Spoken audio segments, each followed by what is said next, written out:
Okay.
Hey, Mustafa.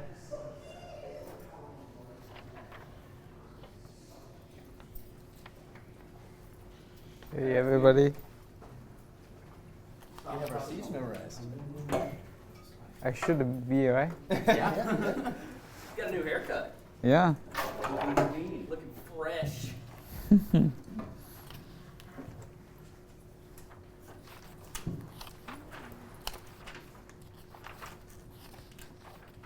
Ooh, this right in here. Oh. Are you okay? I'm good. Just checking the chalkboard there.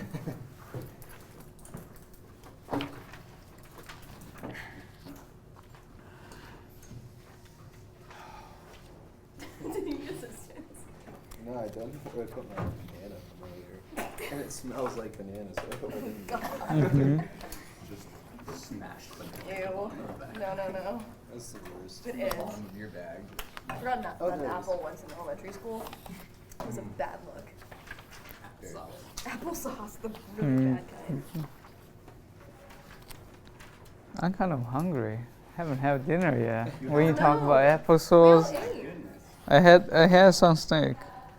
I don't know how you graded this with how I put this all together. Apparently, Huh? I was definitely did not put A through 16 in any order. Just like stapled them together. Oops. Mm-hmm. My brain was dead at the end of that. I was just like, Yeah, I can imagine. So take it. You can imagine. some of the question indeed is pretty hard. So we will go through those questions. And we probably gonna skip one. Okay. Is it number 8? All right. That was it. Nope. All right. Is the other half of the class still in the I think lab? everybody's coming. Okay. So let's give them a minute or two. Did you have a good weekend? Pretty good. in a good mood while you wrote the test? 'Cause that's Huh? important. Say that again? I said, were you in a good mood while you wrote the test? No, I was just doing it before I come down. I spent time So there. you're bad mood that he's here, hadn't had dinner yet. Oh, I had no. We're all in trouble. No, it will be similar. Number 8, but in Latin. But I haven't talked too much with the other professor. I don't know. How the last a few years thinks about my test compared to the others? Last year. Last a few years class thinks about my test versus others. How do you guys think about Jason's test? Jason's test was nice. Okay. Dr. Patton's That test was was Science really was long. difficult. Not as nice. Yeah. Okay. It took so much writing. Yeah, it was like It was a lot of- a lot of I had writing. carpal tunnel by the end. Alright. I didn't see their test, so I don't know the benchmark where I should be compared. I may be going, right in the middle, or I may be more on the pattern Right side. in the middle would be fine. Yeah. Perfect. You know what? You show me the test first. I'll let you know. No, you will tell me tomorrow at 1:15. Exact. But what happens if it's just horrible? Do I just be like, this isn't gonna work? Yeah, you can tell me. You can tell me. It's not going to change anything, but you can tell me.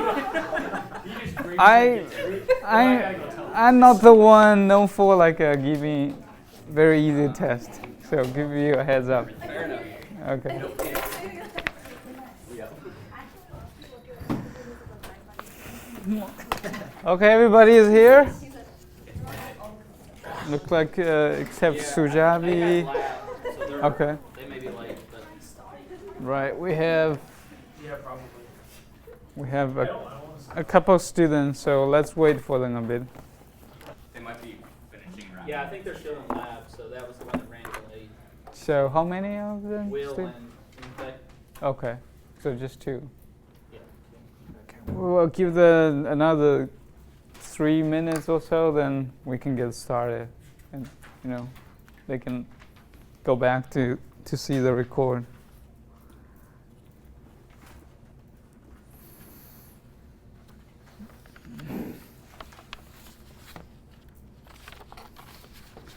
Well, let me say one thing. Question 8 is really testing your persistence to explore the science. Oh, to be honest, a lot of you tried, and I think have a very logic way trying to address this problem. That's part of the science, is doing something unknown. Really is. When you get into the lab, the first thing your advisor gonna assign you is to a new project nobody have tried before, a new experiment. It's the same feeling about this one.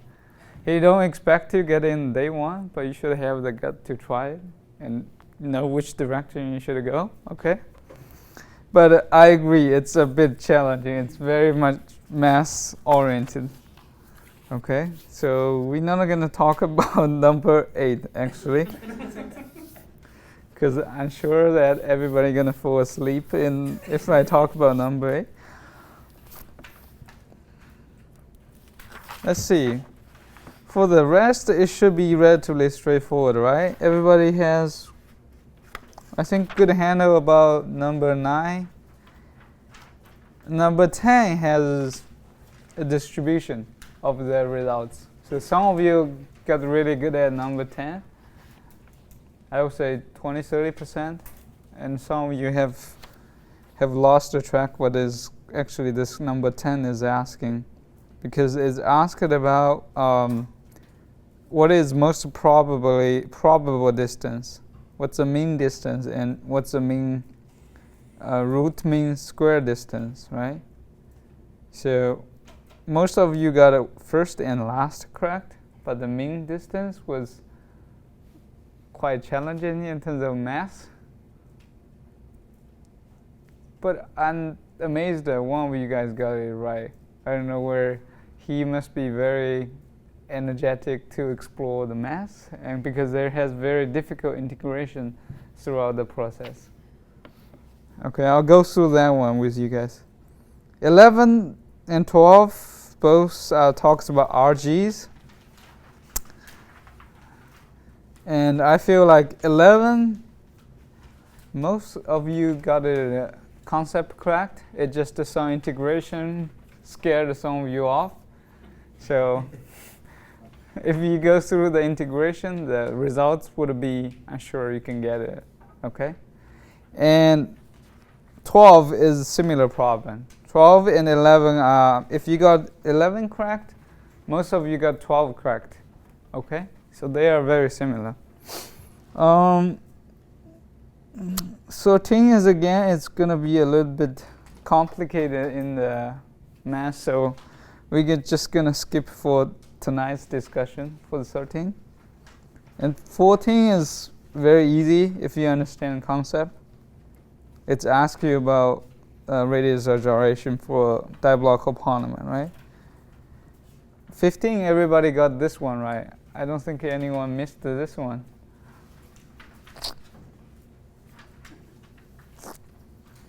It can be a very good joke between polymer scientists.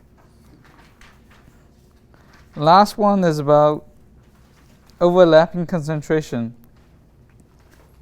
So some of you probably studied it further, so you guys actually use the approximation to calculate what is concentration. The scale approach can be used here, but it wouldn't tell you the exact concentration. It will tell you what's the relationship between the molecular weight and C, but it won't tell you exact concentration. So we will also talk about that, okay? So let's get started today. So they can actually watch a little bit of video for the beginning part. So let's go through number 9 question first. Number 9. What this question is trying to ask you is about what is the relationship between the RG and the molecular weight. And the question gives you all the molecular weight and RG. So you kind of need to plot it out and use a fitting, a double logarithm fitting to fit out the scaling relationship. Okay? So if you got it right, A and B would roughly follow the following relationship. So for RG in the benzene, so in the case A, RG would be equals to 0.01 power of molecular weight, scale of 0.60, roughly around that range. Depends on your range of fitting. This can be different slightly, okay? So in the solvent B, or in a theta solvent in this case, this would be about 0.25. And everybody understand what this actually means, right? So in one case, this is close to power of 0.5, so this should be a theta solvent. So the other case, this would be a good solvent. So any question for those parts? So that's a very old paper. You can see it's published 1978, even much older than me. What they do is light scattering and different molecular weight. Then they get this relationship. And you can publish in macromolecular. The second question is a little bit tricky. So how does, when does the degree of permeation would have excluded volume increase RG by 10% and by 100%, right? It asks you what would be 10% and what would be effect of 2. So the difference is basically you're gonna, that's the theta solvent condition. So you're gonna use RG, basically RG0. RG0 is theta solvent condition, so you're going to apply this equation to the bottom. and the top you're going to have, and this going to be in two cases, either will be 1.1 or it will be 2. So in those two cases, you're going to solve the molecular weight, and you will need to back calculate out the degree of permutation. Okay? Right? Everybody has a question for this part? I wouldn't write down the answer because we're going to do it again next year. Okay? Oh, next semester. Yes. So n should be about 380 to 400 if you know it correctly in this case. In the bottom case, the n should be about 21 or 210K roughly, okay? So which means if you have different solvent qualities, when your n goes up, your molecular weight increases dramatically, okay? Your molecular weight without the RG difference. Any question for 9? I feel the question 9 is relatively a good one for everybody. If no more, let's go to question 10. So this is a bit trickier. It's asking you about Gaussian distribution function. So this question is directly addressing the section 6.7. The chapter talks about a distribution for end-to-end distance, right?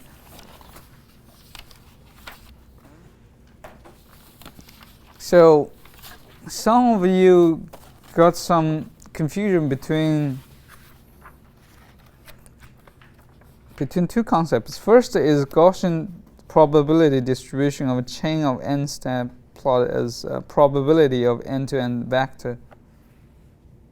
Probability of end-to-end vector would peak at the 0 position, okay? And probability of end-to-end distance is different. So this would be, if we plot this out, this would be probability of end-to-end vector, okay? So this would be distance h. So probability for the end-to-end vector would drop over the distance from 0. While end-to-end distance, the difference, let's call it P0. You need to 4 pi h squared. P0 is going to be the curve you plot. And roughly it looks like this. I think everybody get this. So the question I ask you is, when is the highest probability? And again, most of you get this right. How did you solve this as the highest data point in a function? Yeah? So you take the first derivative and make it equal to 0, right? So if you take the first derivative of this, 4 pi h squared, and you would have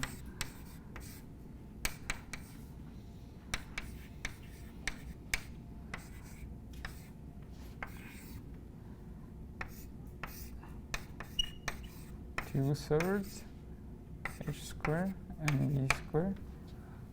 If you take first the derivative with respect to h, you would be able to resolve this, okay? And if you take a first derivative, what you will reach out is actually a value of h squared would need to be equals to, let me make sure I get the number right in my note,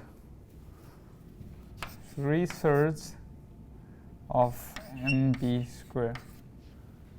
What does this mean is, if you take the root square of this bottom axis h would be equals to root 2/3 mb half b. Okay, this is h. So this highest data point would be, if I do this correctly, root of 2/3 will be equal to about 0.816. Okay, so this would be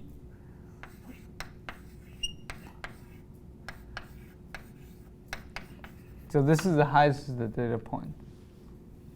And it's not exactly as mb squared or nb root of half, right? Because we know average end-to-end distance. We also know root square of average of root square mean distance. Everybody knows, right? So this value is relatively easy to answer. Not the mean, but the average. So for a given chain, you would reach out to end-to-end distance equals to mb squared. So the third question, what we're trying to understand, would be at this value. So now if you take a average of that, or root square of that, you would have n half b, which is right about here. Okay? That would be h squared, take a root. Everybody understand why this part is, we actually talked about in the class, and there's just a specific task to talk about that.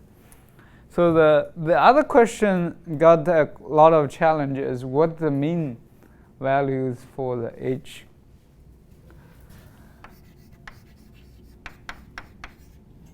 Average of h, okay?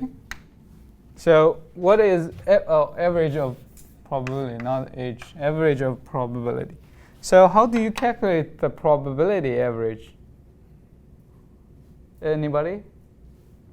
So we know this would be 0, this would be higher x. So mean value would be just where your x is, multiplied by the probability where you get, and you integrate through the whole range, right?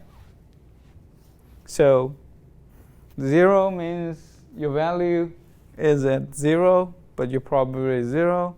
If your value is at h equals to this, your probability is highest. And this would also multiply probability. So what this does is give you what's the average throughout the whole curve. Okay? Mustafa?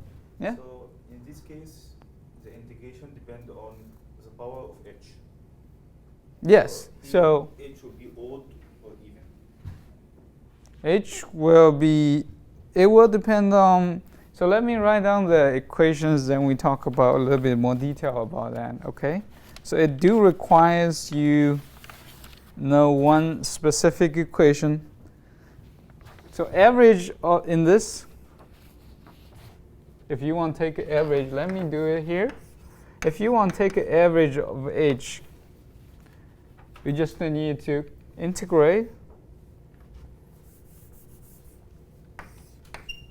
from 0 to infinity, and everybody knows that you're going to use h, where basically is where the x is, and multiply by the probability function, right?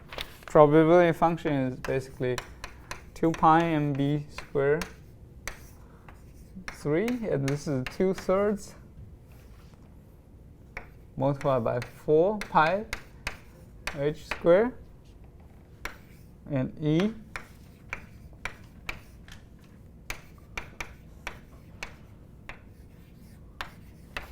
so this would be the definition. So it's basically, it's equals to where the x value is and multiplied by this probability function, which is a y value here. So that's easy to write as an equation. I think most of you got this part.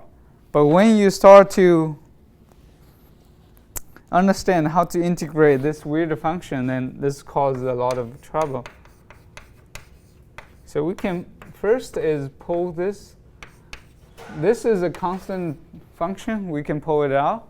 right? This is basically a constant. We don't need to worry about that. And integrate 0 to infinity 4 pi h 3 times, right? And e to the power of 2/3 mb squared h squared and dh. Okay, here is a problem. This is not easy to solve at all, right? So in the textbook, we actually studied what if it's 4 pi h squared, and that's basically integrates out to be this end-to-end distance, mean root square of end-to-end distance square. So, well, I didn't invent the wheel. If you look at textbook page 571 for equation 4.11. So this is a specific equation. The author of the book already did it for you. If you do this integration, what the outcome would be. Okay? So I can share with you what basically it says. So it says, if you integrate everything, this would be equals to basically this fraction of data gonna equals to 2/2 of 2mb squared 3 minus 2. This is a no. So if this most difficult part of integration is done, then we can easily address that. Of course, we need to have a 4 pi here. Need to put it in the end. Okay? So, if you get everything right and just add everything together, what you would eventually get is 2 pi 3 of 2/3. If you replace the pi with a real number, what you will get is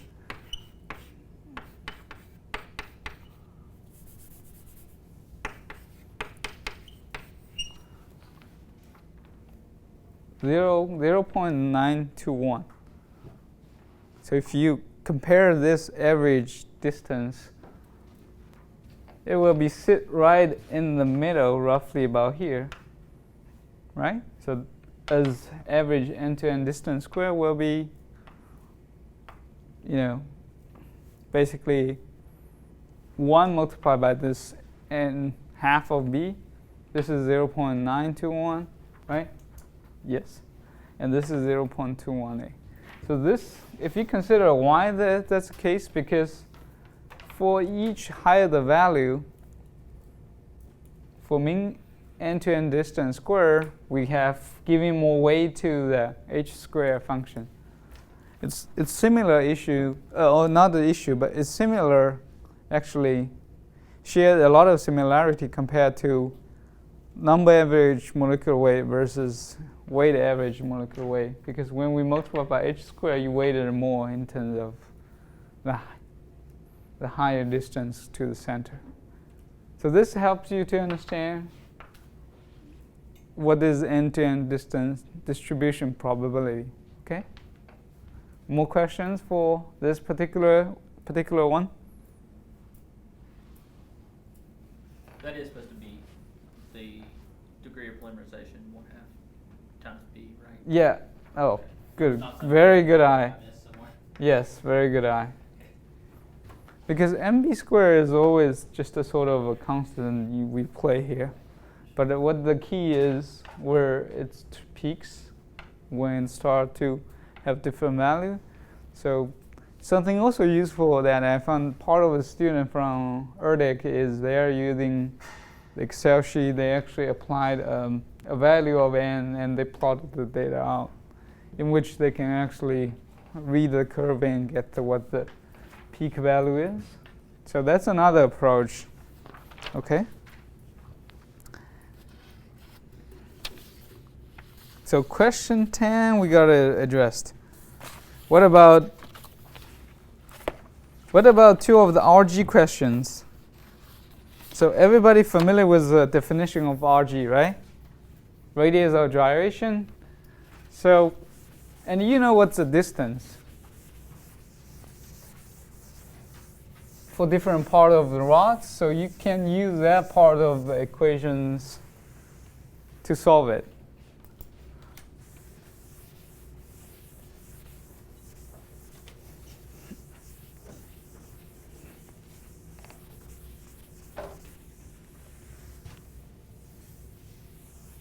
So,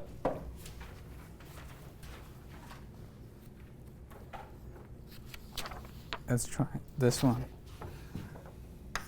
So, in general, RG squared will be integral of initial of momentum, and the bottom is just the average of your mass. So we gave a question to ask you about if we have a rod which shares half, 1/3 has the density, or 1/4 from the middle has a density about rho, and when it's get away, we have twice of density in this section. So we don't know if it's just a strict rod, RG squared will be 1 divided by 12 L squared, right? So this is just to play a little bit math tricks to help you understand the concept of radius of gyration. So we just need to get the integration of all the I, or basically the momentum of inertia. Okay? So this basically is symmetric, where we only need to consider half of it, you will be just fine, either way direction. Okay? So we're just going to consider from this point and onwards in terms of density and in terms of momentum of inertia. So from the middle point to the right, what would be the density if we integrate the whole area?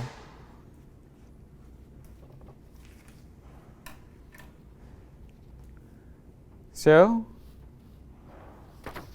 it will be from 0 to 1/4 of L, and this is half of L, right? So you can add everything together for the right side. Hey, William? Hey.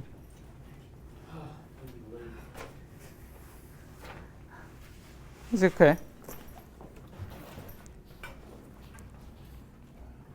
So, how do you address first is the mass of your material.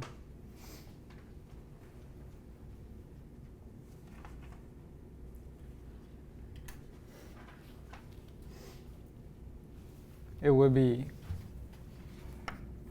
let's get the mass first, because that's easy. You know what's the density from here is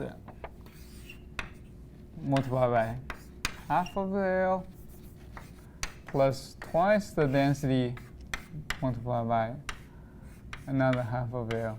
So this will give you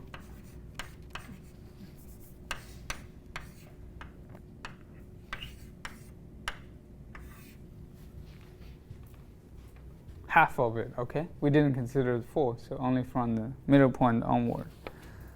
So in terms of momentum of inertia, you need to integrate from here onwards. Similarly, I would be equals to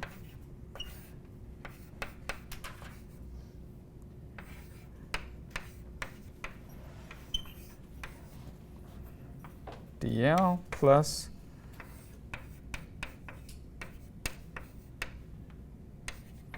twice the density L squared. Okay. We're just started discussion about question 11, I believe. Right. That's 11. So we talked about 9 and 10, and you can review the video just in a moment. Okay. So, if you consider this, the integration is not that bad, right? This would be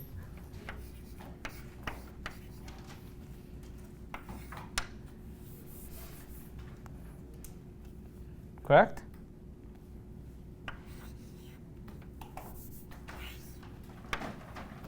And this will be apply full L to 0, which means this would be rho 3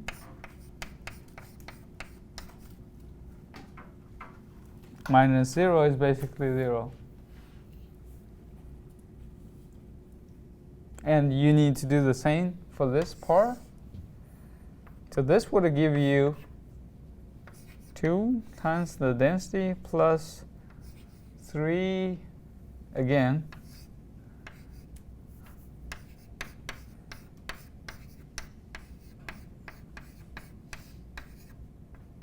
That's what integration would give you.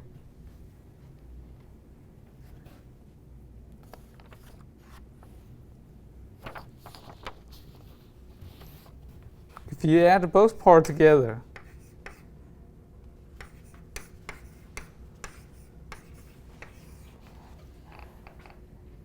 or this is basically 64.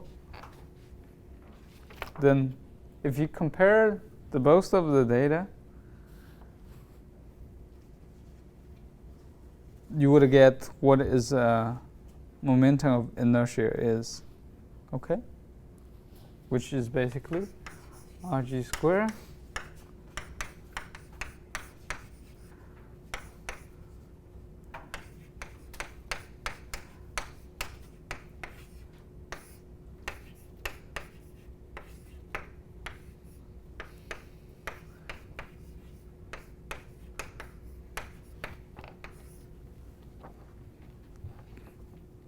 if you compare with the regular of the other part of the RG, what we have talked about in the class is 112 L squared. If you compare these two, this would be effectively is 48 of 4 L squared. And because we have added a weight to the later part of the sample, to the both sides, so you basically RG would increase for this particular material. Okay? Any question for? This is a one-dimensional. It's much easier to understand than the second question. The question 12 is the same. Instead of integrate as linearly, now we need to consider one difference is where we consider it start to getting a spherical structure. Real quick, Dr. Yu. Yeah. Is that contour linked? The L in this? All these No, lines? this is just the length in a particular rod. So L is the full length of it. Okay. But it does not has any relationship with contour length. It's just the so length. general L. Yeah. Okay. So some of you had some problems integrated here, but if you got this part right, this section should be easy in terms of understand the radius gyration for a linear rod, right? And I would say more than half of you got this right. So if you got this right and your math is still okay, then you can get the second question quite easily about radius of gyration for a core shell polymer. Same question. You have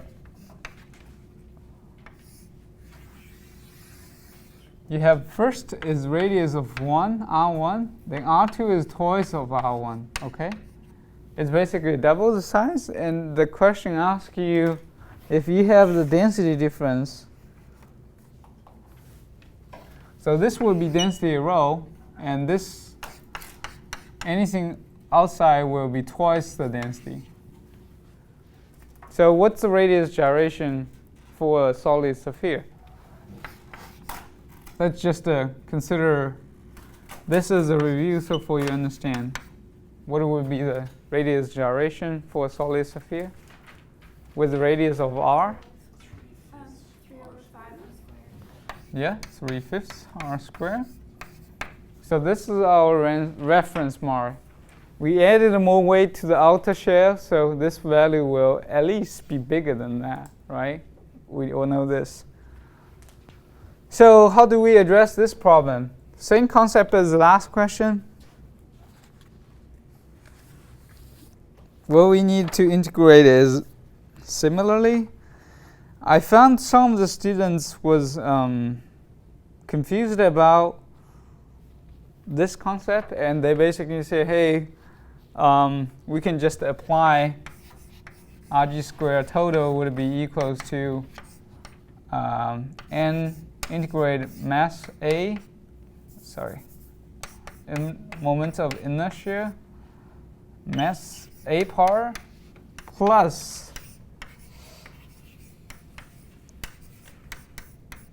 so this is not correct. So this equation you cannot use because it needs to sum up the top part, the total momentum of inertia for the whole system, then add them together. You cannot divide and conquer, say, I'm going to do this. Okay? Make it sense, right? Everybody? So that's all you need to do is basically integrate mass A. So we know the mass of each individual parts of our material will be 3/4, right? And same for the second part will be R2 squared, R2 the power of third minus R1 power third plus square density. So this will be your total mass for the bottom part at least. Okay, so how about the top part? Similarly, all you need to do is integrate 0 to R1 4 pi R squared multiplied by R squared dr plus integration from R1 to R2. Apply this. Just be careful here. Don't mix up with R1, R2. Some of you were a little bit, confused with what's the different value is. So this would be equals to this part, the integration would be equals to 5 power r fifths, right? Integration of R3 R4 dr will be equals to that particular value. Okay, so if you could do that, the first part integration will tell you all the momentum of inertia for the inner ball. That will be 4 pi rho R1 power of fifths plus the second part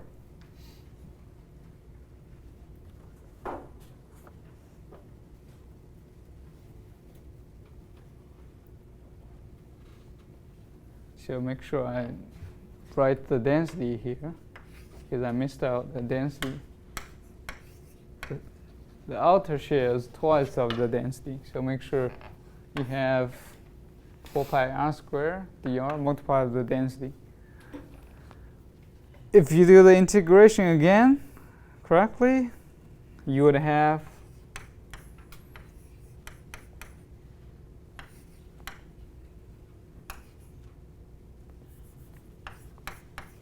R2 power of fifths minus R1 power of fifths.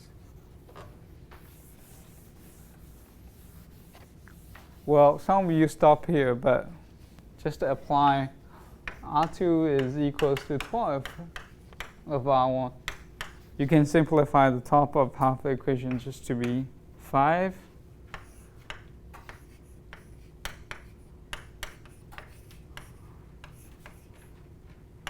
R1 power of fifths, and RG squared will be naturally equals to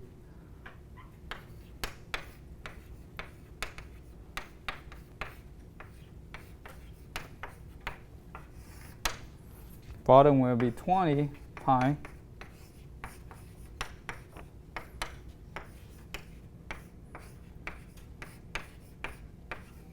okay.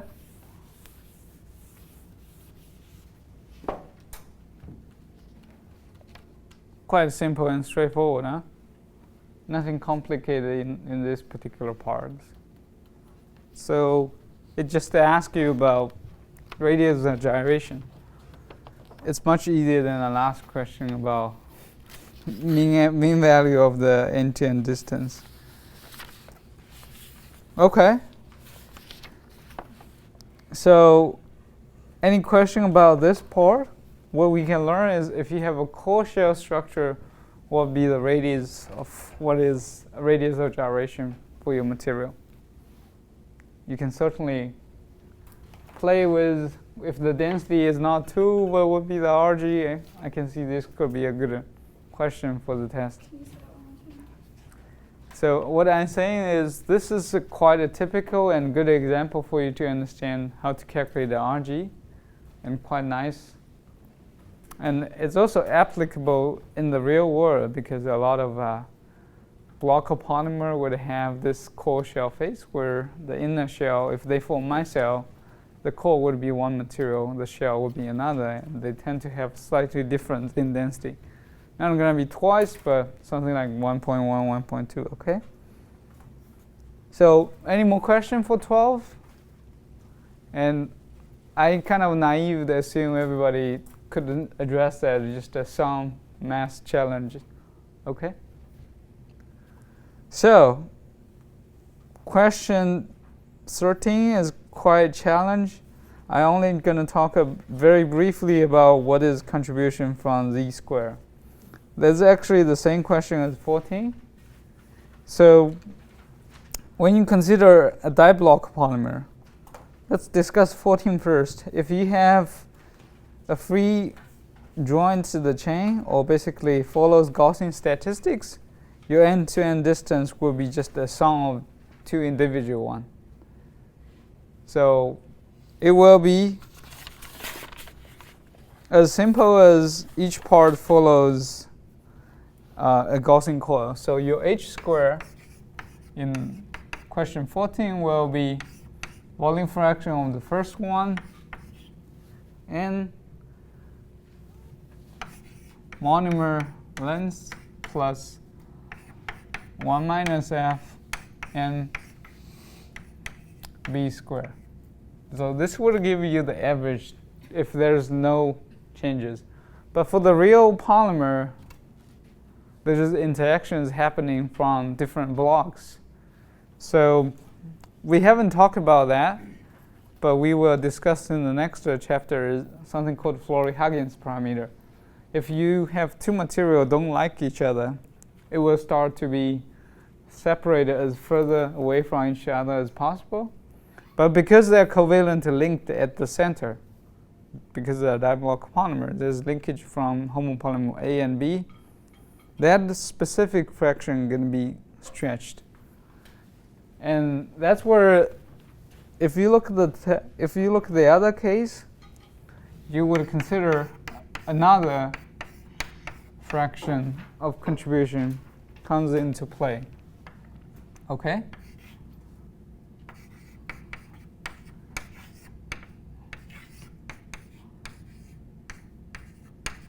So that would be contribution from non-favorable interaction.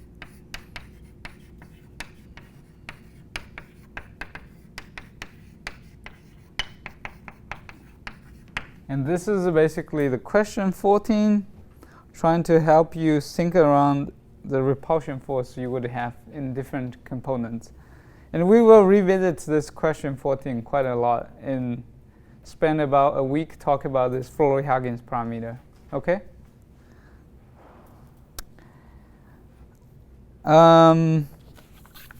Everybody got this one? And the derivative question, I won't go through that either. It's quite complicated for sorting, okay? We're just going to discuss the next topic. Question 15? Question 15, I think there's no problem at all. Everybody got this question right. So for any given material, it's always, no matter how rigid it is, it has a finite persistence length. You think about, actually give an example, maybe Empire State of Building. It has 100 floor, it's very rigid, but it actually in a high wind, it could swing by a few millimeters. And that's the same concept if it's keep growing. At some point, your contour length will be higher than your persistence length. So that's what this particular scientist is trying to make a point. Okay, last question, 16. 16 is a good question. So it touches base about what's the difference between ideal chain and real chain. Let me say a few words about this. So when you consider a polymer in a theta solvent, you can think about a chain follows Gaussian statistics just by itself. Right? It's just swimming around happily by itself. So once your concentration goes up, let's say this is 0.001 mg per mil, you make it 10 times, you will likely have more presence of your different coil. If you keep going up, each of the coil will occupy a spherical domain which is representative, it's being touching each other, right? So when your concentration continue to increase, there's going to be a point that you can actually pack each sphere in an imaginary ball. Each of it would have your Gaussian coil inside it. Sonia? Is this increasing the concentration of the polymer or of the solvent or of both? Just the polymer. Solvent is basically fixed. That's how we call it, increase the concentration. Okay? It's individual polymer chains, right? Yeah. So you have two ways to reach that. So definitely one way is increase the molecular weight. Then your coil will go bigger. They might touching each other. Or if your coil is fixed, you increase concentration. At the critical point, they're going to start touching each other. And this is important because we call everything before that, those are dilute solutions. Okay? And anything above overlapping, we start to see called semi-dilute, actually from here to another imaginary concentration. And above that, we call it a concentrated state. And if you measure viscosity, there's a significant change in the viscosity above this overlapping concentration because your polymer chain can start touching or entanglement with each other. So it's quite important for us to understand what is C star, or called overlapping concentration is. So how do you solve this problem? To solve the overlapping concentration issue. I saw a lot of you use the scale law to try to address it. So you guys basically say, how can I put it in a way? So Rg is proportional to n power scale. And we can use this relationship to understand what would be concentration of your material, right? So you would be number of chain divided by Rg will be the concentration. So you would have m powers 1 minus, let me think about that. So Rg of power square, this would give you the volume. So number of chains for a given volume would give you the density. So this would give you 1 divided by 3, this little v. This is a scaling relationship. So that means C would be proportional to 1 minus this. But this is proportional. It does not equal. Okay? Question? RG, is that RG cubed on the denominator? Or is it squared? Right side. Further right. No, cube. It's cubed, okay. Yeah, because the concept is the same. I'll explain why it's cube when we discuss the homework. When you want to reach the overlapping concentration, basically your local concentration in a polymer sphere would be matching the overall concentration. So if I imagine this little ball, I pull it out, it will be chains around it, right? And occupying a space of roughly about proportional to Rg. So in principle, I would be able to calculate out what is the mass divided by volume inside this occupied volume. We can do it because we know the molecular weight, we know how heavy is this individual bond, assuming the density is equal to 1, right? That's very similar to the first class we talked about what would be your a compact globular occupy a certain space. So similarly, if you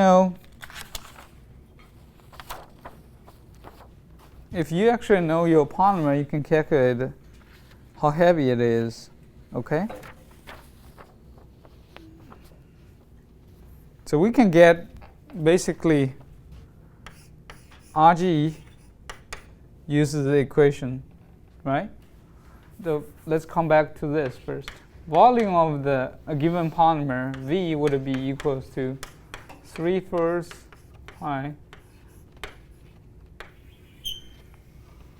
That's the volume of your given material.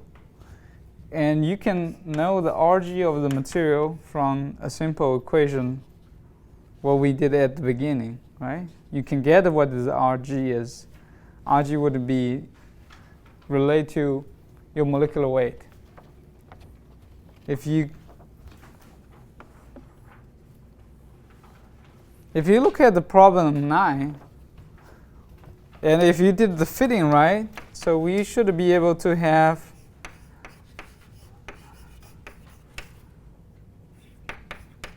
in a theta solvent, or we can just simple, right? You can assume in the question we ask a molecular weight of 1 million. You can calculate the Rg, apply 1 million into here, you can get the Rg is about 28.5 nanometer. So you can calculate what's the volume in the material. Sonia, please. Where's that 0.025 come from?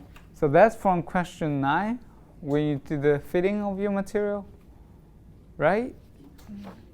Where you model what is Rg relationship with the molecular weight. Does that coefficient hold true for all polymers, or is that just for that polystyrene in that data set? For polystyrene in that data set. For each individual polymer, this will be different. Yeah. Even for the same polymer, different solvent, you can tell the coefficient will be different. But the exponent should be exponential, yeah. Exponential should only be determined by the solvent quality. If it's good solvent or theta solvent or bad solvent, okay? So, the volume, the mass, right? You can calculate what is now the density, C, concentration. I wouldn't go through all the detail, but if you do it correctly, the concentration in this good solvent should be about 7, 10 to the minus 2 grams per. Okay? And saying you can apply to the other solvent, actually the overlapping concentration will be dropped. This is Seda solvent. And if you apply to good solvent, your C is about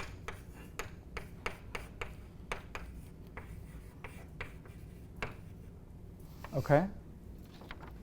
But however, what some of your students use this method is it's using a similar concept here, okay? C, if you simplify, molecular weight is going to be proportional to number of repeating unit multiplied by repeating unit molecular weight, right? And remember, I use proportional. Volume will be proportional to radius of 3 times. This is a constant. And this radius is also proportional to molecular weight. So let me slow it down to write it. So in the bottom, Rg we know is proportional to, replaceable to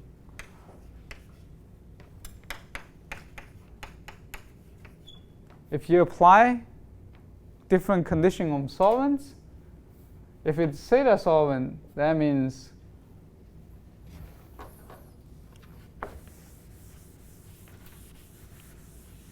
if it's Seda solvent, what is value of this V? Would be equal to 0.5. So you can get the relationship. This C will be proportional to n of minus 0.5, right?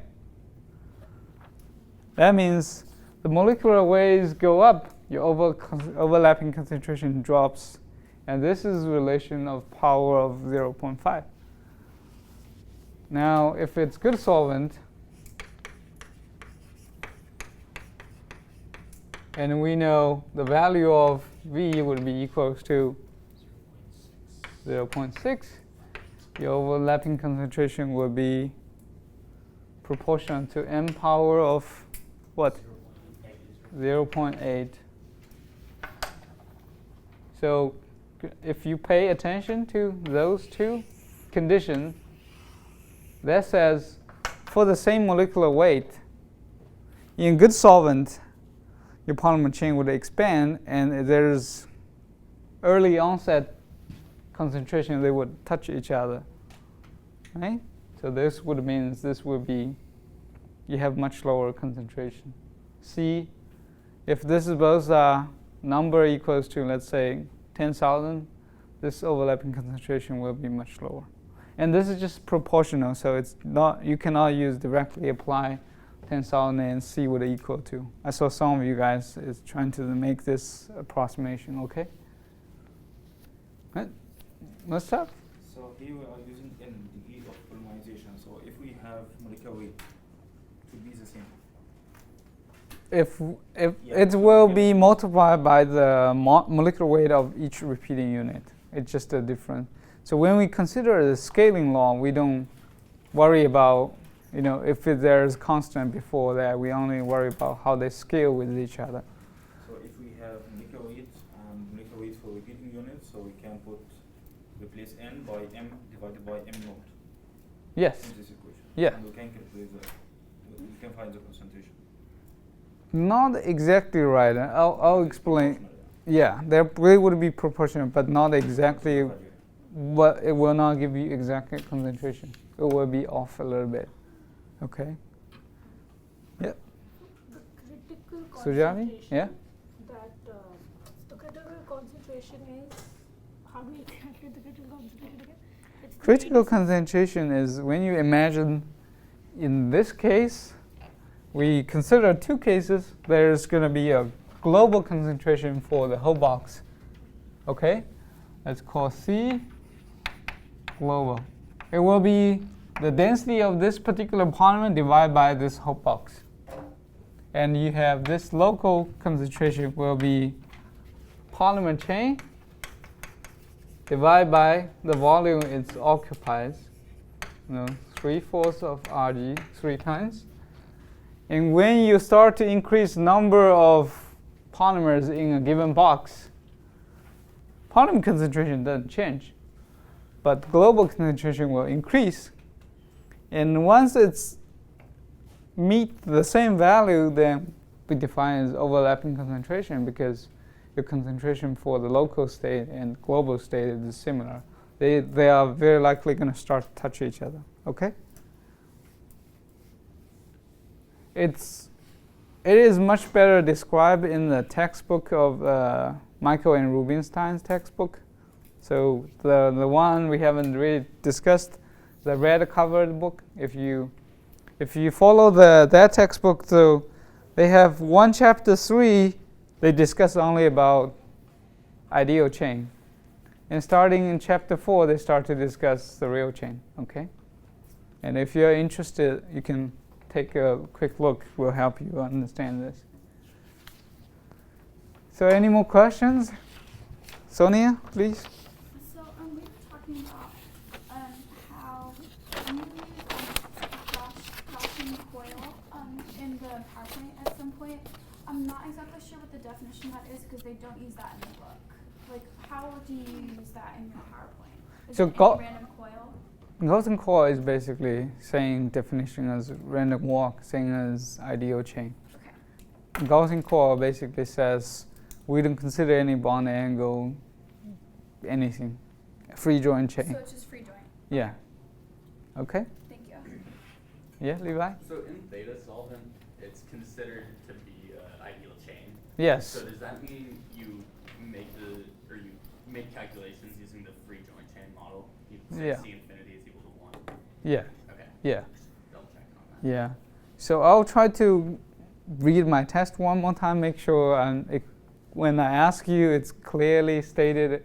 If I ask you calculate end-to-end distance, I will tell you if the polymer is a real chain in the theta solvent or the polymer is in ideal chain, but in considering of restriction of bond, so that you don't get confused. Okay?